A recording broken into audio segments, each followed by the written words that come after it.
Gusto mo bang gumaling sa math? Pag-usapan muna natin ang basic. Tara na't pag-aralan natin ang fundamentals ng algebra. Simulan natin sa mga mathematical symbols. Let's go!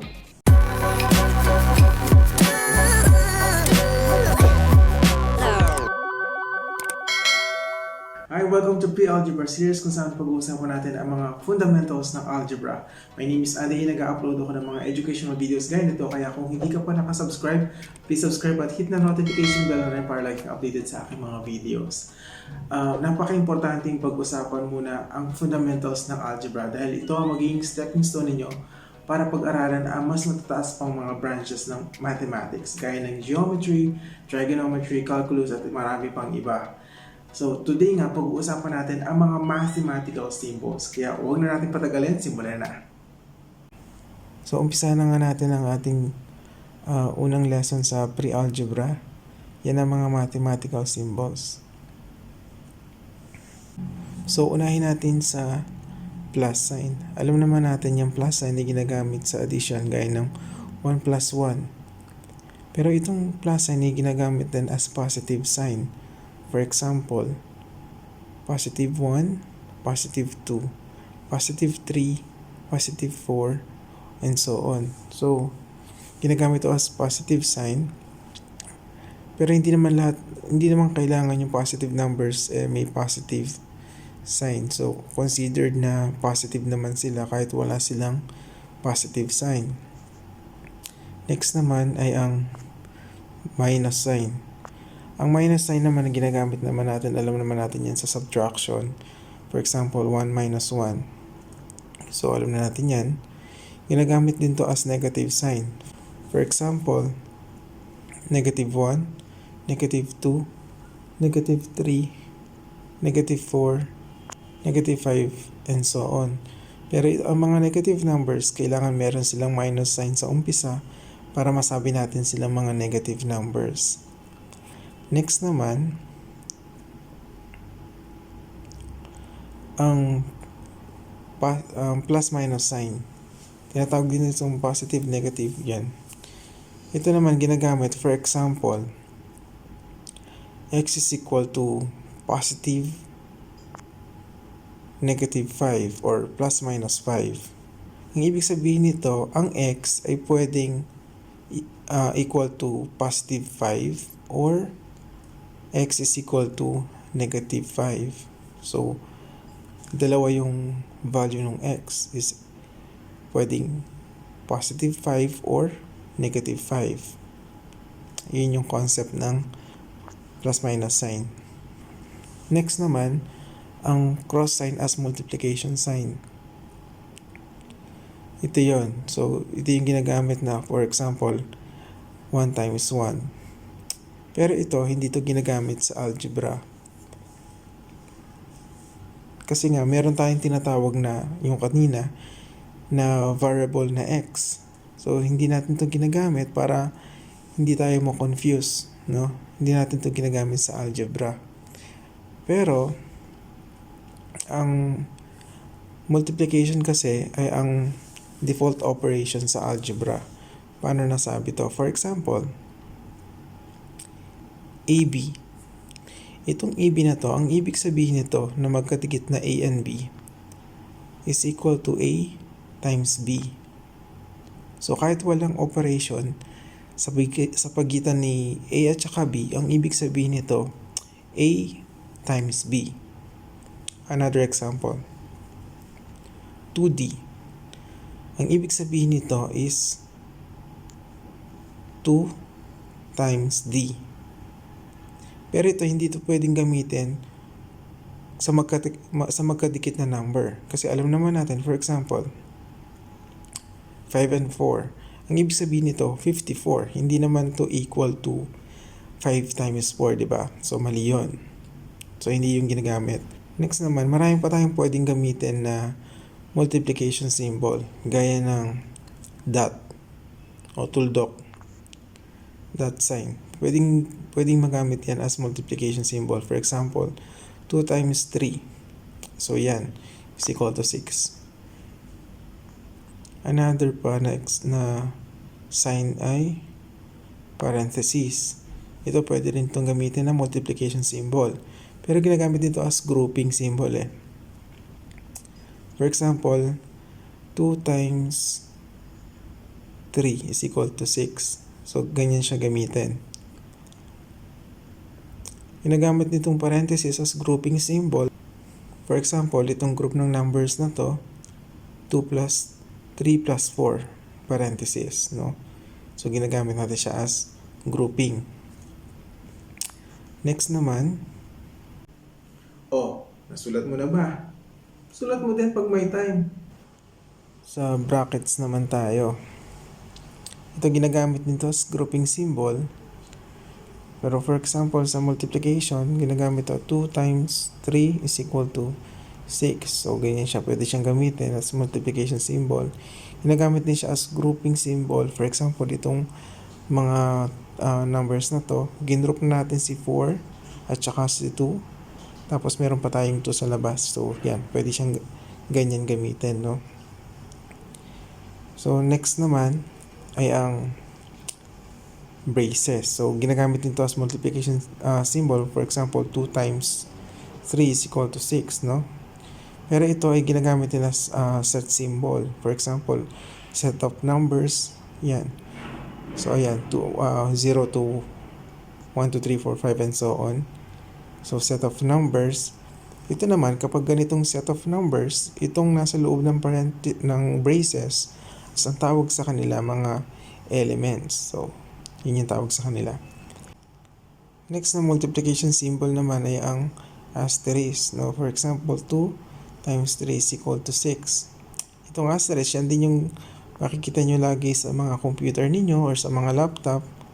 Ayan, yung nakabilog na yan na nakadilaw. O next naman, division symbol naman tayo. Itong popular na to, division sign na obelus. For example, 4 divided by 2 is equal to 2. So, alam niyo nang gamitin yung symbol na yan. Next naman ay ang division slash. No? For example, 4 divided by 2 is equal to 2. Yan. Ito rin yung makikita nyo sa inyong mga computer or laptop na slash. Yan yung division. Next naman, na division symbol ay ang horizontal line ng fraction. So, division sign din yan. For example, itong 1/2 na to is equal to 0.5 kung i-divide mo lang long division yan. Next naman, division symbol, itong colon or ang ratio sign. Division symbol din kasi talaga ang ratio. So, for example nito is 1:2. Kung i-divide natin yan is equal to 0.5, no? Next naman, ang equal sign. So, alam natin yung equal sign na yan, kaya nga meron tayong equation, di ba? Galing from the word equal. For example, itong equation na to, A times B is equal to C times D. Yan yung tinatawag nating equation. Next naman, ang mga inequalities. So, familiar na kayo sa iba nito.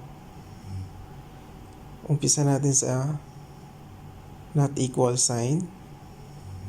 For example, 52 is not equal to 25. Next, itong approximately equal.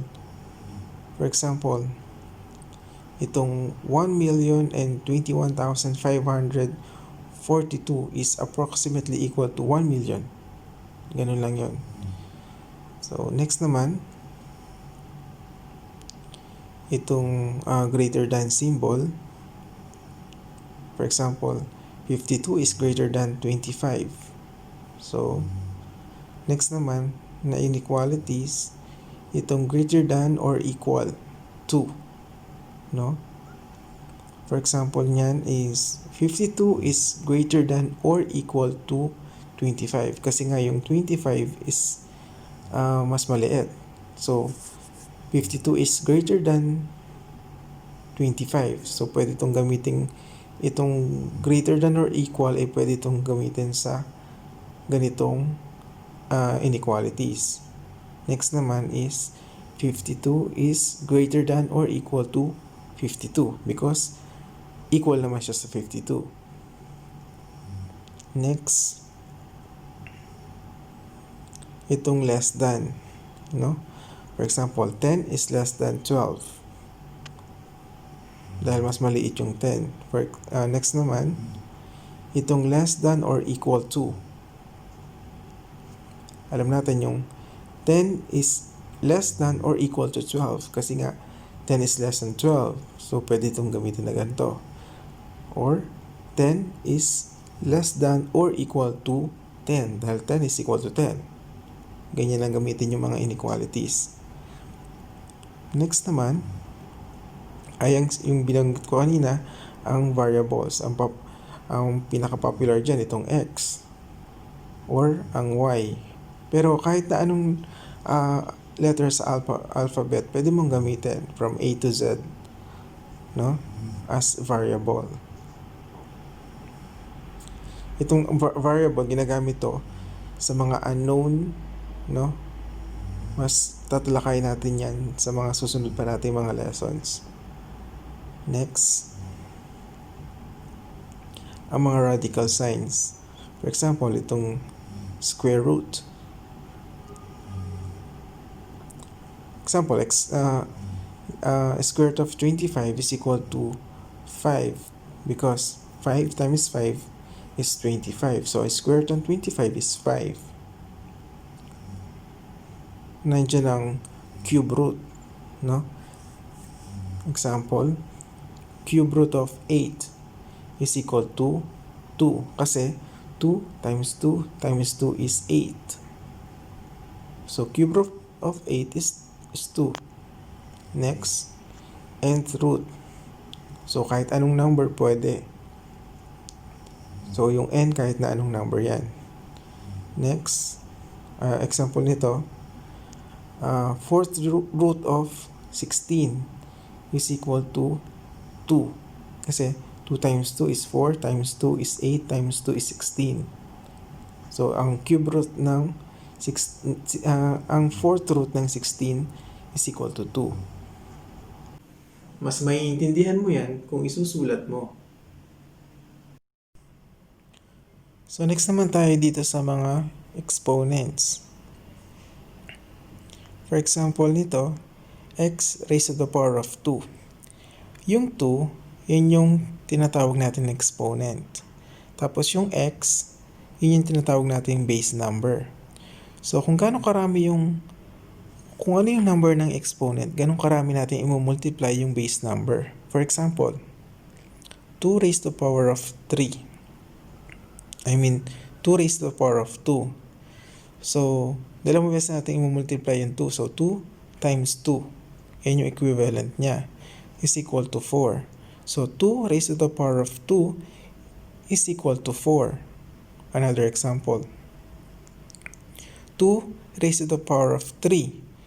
Sabi natin kanina, kung ano yung number ng exponent, ganun karami natin i-multiply yung base number. So, is equal to 2 times 2 times 2. So, tatlong beses natin siyang minultiply is equal to 8. So, 2 raised to the power of 3 or 2 raised to 3 is equal to 8. Ganun yung concept ng exponent. Pag-uusapan pa natin yung mga laws of exponents or mga tungkol pa sa exponent sa susunod nating mga lesson. So, dahil dito, pag-uusapan lang naman natin yung symbol. Next naman ay ang pi sign. Ito'y tinatawag na constant number kasi hindi siya nagbabago ng value. Ito rin yung ratio between circumference at diameter ng isang circle. So, dahil constant number siya, ang equivalent ng pi is equal to 3.141592 6, 5, 4, and so on. Ito, continuous na decimal number ito kasi irrational number ito. So, pag sinabi natin irrational, hindi repeating sequence yung decimal value niya, and tuloy-tuloy ito, infinite, no? So, wala yung katapusan. Pero constant number ito. Next naman ay ang vinculum. Ang vinculum, ginagamit ito sa mga decimal. Gaya nito, 0.3. Yung line na nasa taas niya, yun yung vinculum. Ang ibig sabihin nito, yung 3 ay repeating sequence. For example, itong 0.3333. So, tuloy-tuloy yan na repeating sequence yung 3. Hanggang sa dulo niyan, 3. So, yun yung ibig sabihin, yung doon natin ginagamit yung vinculum sign. For another example, 0.16. Yung 6, ibig sabihin, repeating sequence yan. Gaya nito. Ganyan ginagamit yung vinculum. So, kapag may nakita kayong decimal na ganito, na merong vinculum sa taas, ibig sabihin, yung number na nasa ilalim ng sign ay repeating sequence. Okay? Next naman ay ang imaginary number sign. Itong imaginary number sign, ang equivalent nito is square root of negative 1. So, yan yung equivalent niya. Pag-aaralan pa natin yung number sign sa mga susunod nating mga lesson. So, next naman natin ay ang absolute value sign. Itong absolute value sign, ito yung dalawang parallel lines dito sa x. Yan yung absolute sign. So, ang concept nito, absolute value ng negative 5 is equal to positive 5. Yan. So, yung kapag kuha na natin ng absolute value ang negative, positive yung sagot. Kapag kinuha na natin ng absolute value ang positive, positive pa rin yung sagot. I-discuss ko ng mas detailed itong absolute value sa susunod nating mga lesson. So, ito lahat yung napag-aralan natin ng mga mathematical symbols. Screenshot nyo na lang. Or mas maganda, isulat nyo para mas maintindihan nyo at maalala nyo sila. Ito pa. Ayan. So, screenshot nyo na lang. So, yun na yung lahat ng mga mathematical symbols sa ngayon. Pero marami pang mga mathematical symbols. So, i-discuss na lang natin kapag na-tackle natin sila sa mga lessons sa mga susunod na lesson. Pero ito na lang muna yung mathematical symbols natin. So, yun na yun. And that's it for today. Sana may natutunan kayo. Next lesson, pag-uusapan naman natin ang mga classifications of numbers. Nandiyan ang complex number, imaginary number, real number, irrational number, rational number, at marami pang iba. Kaya please subscribe at hit na notification bell na rin para lagi kang updated sa aking mga bagong videos. Thank you for watching. See you on the next upload. Click here to subscribe. Other videos here. Bye!